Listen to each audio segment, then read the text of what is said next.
నార్కెట్పల్లి హైవేపై లింగొట్టం గ్రామం నందు రాత్రి 7 గంటల సమయంలో గుర్తు తెలియని లారీ కారుని గుద్ది వెళ్లిపోయింది.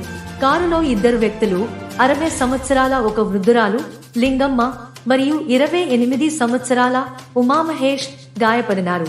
ఇద్దరిని నార్కెట్పల్లి కామినేని హాస్పిటల్ కు తరలించినారు. వెహికల్ ఏ ఊరు ఎడిపోతున్నావు? ఎక్కడి నుంచి? ఖమ్మం నుంచి. ఇప్పుడు నీకేమైనా అయిందా? ఎట్లా ఏం కలిగింది? సర్కార్ టీవీ వీక్షకులకు నమస్కారం. మరిన్ని వార్తలు చూడటానికి లైక్ చేయండి, సబ్స్క్రైబ్ చేయండి, గంట సింబల్ నొక్కండి.